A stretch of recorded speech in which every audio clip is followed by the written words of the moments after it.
On the 9th of April 1945, with World War II coming to a conclusion in Europe, one of the most senior members of the Nazi military intelligence agency, the Abwehr, was led out to the gallows for his execution.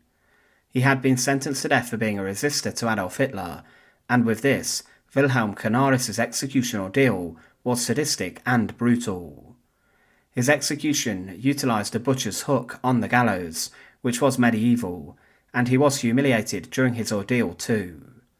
One of the most serious attempts to assassinate Hitler came with the Flossenburg July 20th plot, as a bomb exploded inside Hitler's Wolf's Lair headquarters.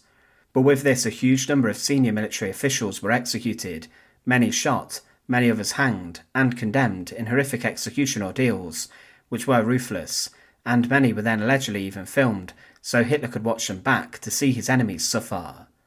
But Admiral Wilhelm Canaris' execution was one which was made much worse than it could have been inside of a concentration camp. Welcome to The Untold Past. Join us today as we look at the execution of Admiral Wilhelm Canaris, and as always, to support our channel, please make sure to subscribe. To some people today, Admiral Wilhelm Canaris was a skilled spymaster who managed to build up an intelligence network to become a huge asset to Hitler and the Nazis, but to others he was a man who even witnessed many of the horrors and atrocities of the Second World War, and some even claim he may have been involved in them. He was someone who got the better of prominent Nazis such as Heinrich Himmler and Hermann Göring, but he was also a man who could not be trusted, and he worked to subvert Hitler and the Nazi government. Wilhelm Canaris was born on the 1st of January 1887, and he would later join the Imperial German Navy and begin his naval training aboard the ship SMS Stein. He rose throughout the ranks of the Navy, and during the First World War he was serving as a naval intelligence officer.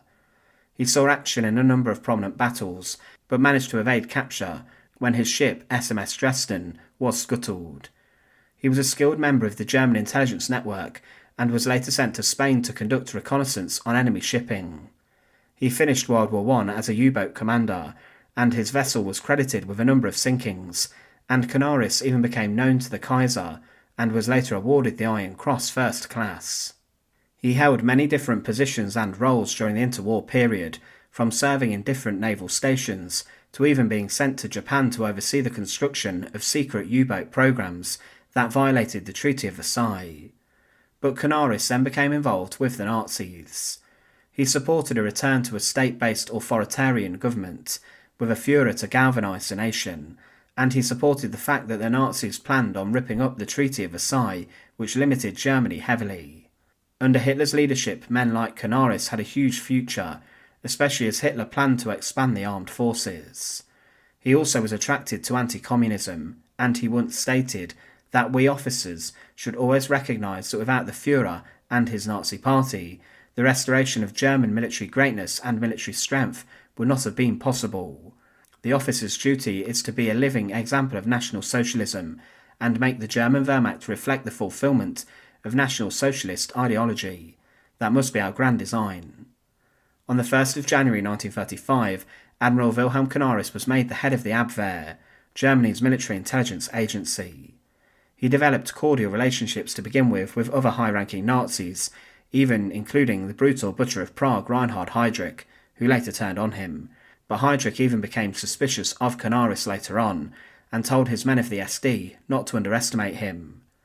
Canaris met with other agencies such as the Gestapo, and some claimed that in terms of his mentality, that he supported most of Hitler's views, and that he even suggested the use of the Star of David to identify Jewish people living inside of the Reich. But he then began to try and subvert Hitler and what his government were doing.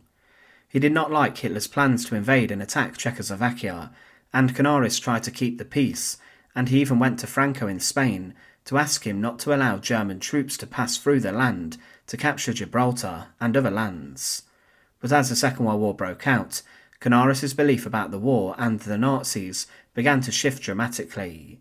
He was in Poland during one mass execution as SS troops pushed 200 Jewish civilians into a synagogue and then burned down the building to the ground, with every single victim dying in the attack.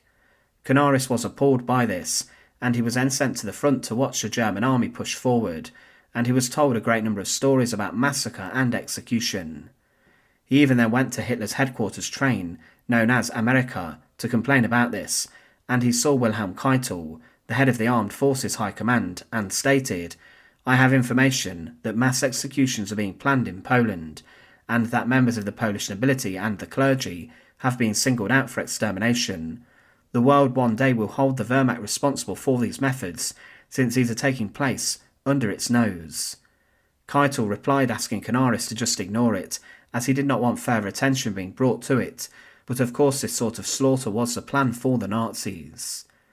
Later the Vatican found out about the terrifying crimes being committed in Poland and the slaughter, and the information which was passed to the Pope was actually gathered by members of the Abwehr and agents, and Canaris had ordered them to collate this, and he then passed it on to leading Catholic figures, who sent it on to Rome. Canaris was now willingly resisting Hitler and passing information on to the authorities to cause further problems for the Nazis. He also dispatched a Catholic priest to meet with a different bishop from another country to discuss the atrocities which were being committed by the Nazis. Canaris was working to overthrow Hitler's regime actively, and he met with many other like-minded members of the military, and was also probably in contact with many enemy British agents. Canaris did during the war intervene to save a number of people from becoming a victim of Nazi persecution, and he managed to help 500 Dutch Jews get to safety in 1941, and some were even given false training as an Abwehr agent, which then allowed them to leave Germany and then get to safety. He was, however, growing more aware of a plot to assassinate Hitler, and he met with a number of the men who later carried out the July 20th plot, the failed assassination attempt on Hitler's life, as Klaus von Stauffenberg planted a bomb in a briefcase under a meeting table during a military briefing. This exploded and caused significant chaos and damage, but Hitler was injured and not killed. In the aftermath of this, there was a huge amount of arrest and execution, as Hitler ordered scores and scores of military officers of rank to be shot and hanged. Before this, evidence was growing about Admiral Canaris being a double agent, and Himmler pushed for Hitler to sack him and abolish the Abwehr in February 1944. Canaris was then placed under house arrest, and his final role was as the head of the Special Staff for Mercantile Warfare and Economic Combat Measures, which organised resistance to the Allied economic blockades of Germany. But following the July 20th plot, Canaris was arrested 3 days later, and he was accused of being the spiritual instigator of the plot. But no direct evidence linking him, the former head of the Abwehr, to the plot was ever discovered, but he was closely allied and associated with many of the other schemers. Canaris' imprisonment was rough and brutal, whilst investigations continued against him. He was confined in the Gestapo cellars of Prince Albrechtstrasse, and was held in solitary confinement and was shackled in chains. It was stated that his cell door was left permanently open, and that it was kept lit all day and night. Canaris was also given 1/3 of the normal prison rations, and he was starved and suffered from the cold winter.